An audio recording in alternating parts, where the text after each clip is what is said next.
Hello dear students, welcome to accounts in Telugu by professor Devika Bhatnagar. ఇంతకు ముందు దాకా కొన్ని ప్రాబ్లమ్స్ చూసాం ఇన్స్టాల్మెంట్ మెథడ్లో. ఈరోజు ఒక డిఫరెంట్ ప్రాబ్లం చూడబోతున్నాము. ఏంటి అది అంటే కనుక, మనం ఇన్స్టాల్మెంట్ జనరల్గా ఎవ్రీ ఇయర్ పే చేసుకుంటూ వెళ్తాం కదా, ఆ ఇన్స్టాల్మెంట్ ఇంట్రెస్ట్తో పే చేయవలసి వస్తే ఇన్స్టాల్మెంట్ని ఇంట్రెస్ట్తో కలిపి పే చేయమంటున్నాడు. అట్లాంటప్పుడు ఎట్లా ఉంటుంది ప్రాబ్లం? సింపుల్, ఒక చిన్న లాజిక్ అర్థం చేసుకుంటే అయిపోతుంది. 5-10 నిమిషాలు మీకు అర్థం చేయించేస్తాను. ఇలాంటి ప్రాబ్లమ్ వస్తే ఏం కన్ఫ్యూజ్ అవ్వద్దు, మనకు తెలిసిన మెథడే, కాకపోతే చిన్న ట్విస్ట్ అర్థమైతే సరిపోతుంది. ప్రాబ్లంలోకి వెళ్ళిపోదాము. ఇప్పుడే చేశాను ఇందాక దేవికాస్ కామర్స్ అండ్ మేనేజ్మెంట్ అకాడమీలో, సో అలాగే ఉంచాను, ఎక్స్ప్లెయిన్ చేస్తాను. ప్రాబ్లం చూడండి, very simple, easy to understand. On 1st January 2020 Sharada purchased a machine from Kusum on hire purchase basis. Sharada Kusum నుంచి మెషిన్ కొన్నదంట. అంటే శారద ఎవరు? పర్చేజర్.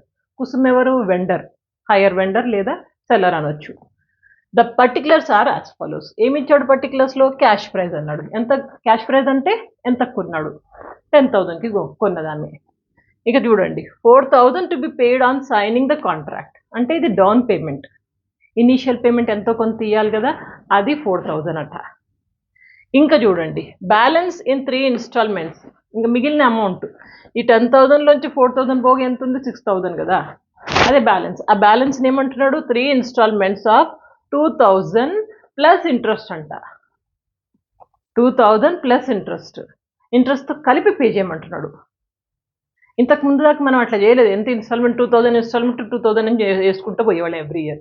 ఇక్కడ అట్లా కాదు, చెయ్యి నువ్వు ఇన్స్టాల్మెంట్ అమౌంట్ పే చేయి, కానీ విత్ ఇంట్రెస్ట్ పే చేయమంటున్నాడు. ఎందుకట్లా? ఒక్కటి గుర్తుపెట్టుకోండి, ఇక్కడ ఇది క్యాష్ మొత్తం ప్రైస్ ఏమో 10,000 కదా, దీంట్లోంచి మనం ఇనీషియల్ పేమెంట్ 4,000 తీసేస్తే ఎంత ఉంది? 6,000. 6,000ని మళ్ళీ 3 ఇన్స్టాల్మెంట్స్లో ఇస్తున్నాం, అంటే 2,000 చొప్పున. మళ్ళీ సెల్లర్కి ఏమొస్తుంది? సెల్లర్కి ఏమి రావట్లేదు, కాబట్టి ఇక్కడ ఇంట్రెస్ట్తో పే చేయి అంటున్నాడు. నువ్వు ఇంట్రెస్ట్తో పే చేసినప్పుడు అదే అతనికి ప్రాఫిట్. అర్థమైందా? అంతకుముందు ప్రాబ్లమ్స్లో అట్లా ఉండేది కాదు. ఈ అమౌంట్ ఇప్పుడు ఈ అమౌంట్ అండ్ ఇన్స్టాల్మెంట్స్ అమౌంట్ ఈ రెండు కలిపితే కనుక ఈ 10,000 కంటే ఎక్కువ ఉండేది. ఇది అట్లా కాదు, సేమ్ ఉంది, కాబట్టి మనని ఇంట్రెస్ట్తో పే చేయమంటున్నాడు ఇన్స్టాల్మెంట్స్. ఇది ఒక్క ట్విస్ట్ అర్థం చేసుకోండి, ఓకేనా? ఇక interest charge on outstanding balance 5%. Interest 5% charge చేస్తాడు. Depreciation 10% on written down value method. Okay, prepare Kusum's account in the books of Sharada. Sharada purchased అంటే శారదా కదా పర్చేజర్ పుస్తకాలలో కుసుమ్ అకౌంట్ ఒక్కటే చేయమంటున్నాడు. అంటే హైయర్ వెండర్ అకౌంట్, చాలా ఈజీ. Hire vendor account. ఇక machinery account చేయమన్నా చేసేవాళ్ళము, అడగలేదు, చేసేయండి మీరు కావాలంటే. ఎట్లా చేస్తాము? సింపుల్ అండి, గుర్తుపెట్టుకోండి. మనం ఎప్పుడు కుసుమ్స్ అకౌంట్ ఓపెన్ చేస్తాం. In the books of Sharada Kusum's account. ఇక్కడ క్రెడిట్ సైడ్లో 2 ఎంట్రీలు ఉంటాయి, డెబిట్ సైడ్లో 2 ఎంట్రీలు ఉంటాయి. క్రెడిట్ సైడ్లో ఏముంటాయి? ఒకటి మెషినరీ, రెండవది ఇంట్రెస్ట్. ఈ రెండే ఉంటాయి, మెషినరీ అండ్ ఇంట్రెస్ట్. డెబిట్ సైడ్లో ఏముంటాయి? Down payment amount and instalment. Down payment అయినా ఇన్స్టాల్మెంట్ అయినా టూ బ్యాంక్ అంటాం, ఓకేనా? ఇప్పుడు చూడండి, ఇక్కడ ఫస్ట్ మనం ఏం చేస్తాము? మెషినరీ కొన్నప్పుడు బై మెషినరీ అకౌంట్. మెషినరీ ఎప్పుడైనా క్రెడిట్ సైడ్లో ఉంటుంది. బై మెషినరీ అకౌంట్ ఎంత కొన్నాము? 10,000 కొన్నాము. సో నేను ఇక్కడ 10,000 వేసేసాను.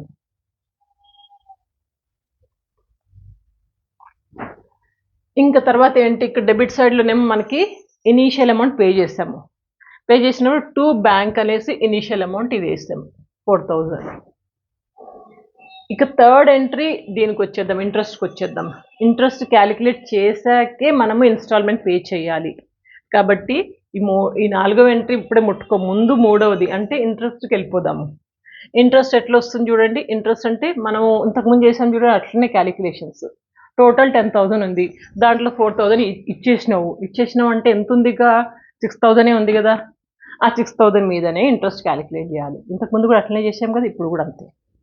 సో 10,000 మైనస్ 4,000, ఆ 10,000లోంచి 4,000 మైనస్ చేయగా వచ్చేది మనకి 6,000. దీని మీద 5% క్యాలిక్యులేట్ చేయాలి. 5% అంటే మనకి 300 వచ్చింది. ఇది వేసుకున్నాము. ఇప్పుడు 4వ ఎంట్రీకి వెళ్దాము. 4వ ఎంట్రీ ఏంటి? Two bank. ఇది ఇన్స్టాల్మెంట్ విత్ ఇంట్రెస్ట్. ఇన్స్టాల్మెంట్ ఏమో 2,000, ఇంట్రెస్ట్ ఎంత? 300. విత్ ఇంట్రెస్ట్ కాబట్టి ప్లస్ 300 అనేసి 2,300 పే చేస్తున్నాము. 4 ఎంట్రీలు రాసాము. 4 ఎంట్రీలు రాసినాం కదా, ఇంకేంటి అకౌంట్ క్లోజ్ చేయాలి. ఈఎఫ్టీ క్లోజ్ చేయడానికి మన క్రెడిట్ సైడ్ 10,300 ఉంది. 10,300 మైనస్ 6,300 అంటే 4,000 క్యారీ డౌన్ వచ్చింది. క్యారీ డౌన్ ఏం చేస్తాము, carry down and brought down, next డేకి బ్రాడ్ డౌన్. ఇక సెకండ్ ఇయర్లో ఏమవుతుంది, మనకి ఇది రాదు, మెషినరీ అకౌంట్ రాదు అండ్ ఇది కూడా రాదు. వచ్చే ఏంటి, క్రెడిట్ సైడ్లో ఇంట్రెస్ట్ వస్తుంది, డెబిట్ సైడ్లో ఇన్స్టాల్మెంట్, రెండే వస్తాయి. ఇక్కడ ముందు మనం ఇంట్రెస్ట్ క్యాలిక్యులేట్ చేద్దామా. ఎప్పుడైనా గుర్తుపెట్టుకోండి, మనం ఇంట్రెస్ట్ డైరెక్ట్గా బ్రాడ్ డౌన్ ఎంత ఉందో దాని మీదే క్యాలిక్యులేట్ చేసేసుకోవచ్చు. ఓన్లీ ఫస్ట్ ఇయర్ మాత్రం కేర్ఫుల్గా ఉండాలి. ఫస్ట్ ఇయర్ ఏం చేసాము, machine amount minus down payment దాని మీద క్యాలిక్యులేట్ చేసాము. ఇక సెకండ్ ఇయర్ నుంచి బ్రాడ్ డౌన్ మీద చేసుకోవచ్చు కదా. సో ఇప్పుడు 4,000 మీద 5% క్యాలిక్యులేట్ చేస్తే నాకైతే ఇంట్రెస్ట్ 200 వచ్చింది, 200 వచ్చింది. ఇప్పుడు ఇన్స్టాల్మెంట్ పే చేయాలి. ఎక్కడ చేస్తామో డెబిట్ సైడ్లో చేస్తాము.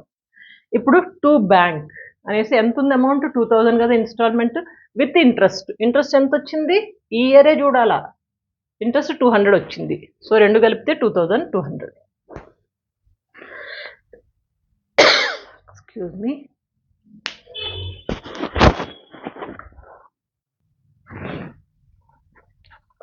మధ్యాహ్నానికి వంట చేసేసి మీకు చెప్తున్నాను, తాలింపు ఆ ఘాటు స్మెల్కి దగ్గు వచ్చేస్తూ ఉంది. సరే, ఎక్కడున్నాం, ఇంట్రెస్ట్తో కలిపి మనం ఇక్కడ ఇన్స్టాల్మెంట్ పే చేసాము. 2,000 ఇన్స్టాల్మెంట్ అమౌంట్ ప్లస్ ఇంట్రెస్ట్ రెండు కలిపితే 2,200 పే చేసాము. అయిపోయినాయి కదా 3 ఎంట్రీలు. ఈ ఇయర్ క్లోజ్ చేద్దాము. 4,200 మైనస్ 2,200 ఎంత ఉంది, 2,000 వచ్చింది. దీన్ని ఏం చేస్తాము, క్యారీ డౌన్ అంటాము అండ్ నెక్స్ట్ డేకి బ్రాడ్ డౌన్. ఇక థర్డ్ ఇయర్లో జనరల్గా లాస్ట్ ఇయర్ కదా థర్డ్ ఇయర్లో ఏం చేస్తామంటే, అంటే లాస్ట్ ఇన్స్టాల్మెంట్ అప్పుడు మనము ఎంతైతే ఇన్స్టాల్మెంట్ ఉందో ఇన్స్టాల్మెంట్ అండ్ బ్రాడ్ డౌన్ దాని డిఫరెన్స్నే ఇంట్రెస్ట్గా రాసేవాళ్ళం కదా. ఇంట్రెస్ట్ క్యాలిక్యులేట్ చేసేవాళ్ళం కాదు, డిఫరెన్స్ రాసేవాళ్ళం. ఇప్పుడు డిఫరెన్స్ రాద్దామంటే ఈ అమౌంట్ ఏమో ఇంట్రెస్ట్తో పే చేయాలి కదా. ఇన్స్టాల్మెంట్ ఎట్లా పే చేయమన్నాడు, ఇంట్రెస్ట్తో పే చేయమన్నాడు. ఆ అమౌంట్ రాదు మనకి. అందుకని మనం ఇక్కడ కూడా ఈ ప్రాబ్లంలో ఇక్కడ కూడా మనము దీని మీదనే 5% క్యాలిక్యులేట్ చేస్తున్నాము.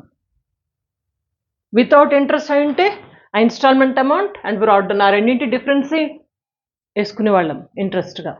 ఇప్పుడు విత్ ఇంట్రెస్ట్ అంటున్నాడు కాబట్టి మనం దీని మీదనే 5% క్యాలిక్యులేట్ చేస్తున్నాం. ఈ పాయింట్ ఒకటి కొంచెం గుర్తుపెట్టుకోండి. సో దీని మీద 5% అంటే 100 వచ్చింది, 2,100 అయింది. ఇన్స్టాల్మెంట్ అమౌంట్ పే చేయడానికి మనం డెబిట్ సైడ్లో రాయాలి కదా. ఏమని రాస్తాము, to bank account. Instalment amount ఎంత, 2,000. ఇంట్రెస్ట్ ఎంత, 100, 2,100. రెండు సైడ్లో 2,100 ఉంది. టాలీ అయిపోయింది.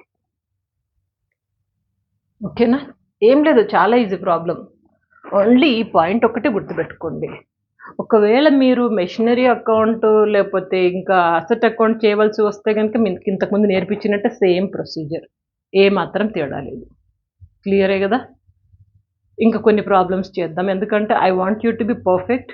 అండ్ మీకున్న మెటీరియల్ ఏదైతే ఉందో ఆ మెటీరియల్ నుంచి కూడా ఇంకా కొన్ని ప్రాబ్లమ్స్ వర్కౌట్ చేయండి. ఎంత వర్కౌట్ చేస్తే అంత కాన్ఫిడెన్స్ మీకు పెరుగుతుంది. మంచిగా ఒక టఫ్ నోట్స్ ఒకటి పెట్టుకోండి, ఫెయిర్ నోట్స్ ఒకటి పెట్టుకోండి, ప్రాక్టీస్ బాగా చేయండి. ఛానల్లో ఉన్న ప్లేలిస్టులన్నీ చెక్ చేయడం మర్చిపోవద్దు. అండ్ తప్పకుండా వీడియోస్ 10 మందికి ఫార్వర్డ్ చేయండి. And stay connected. Good luck.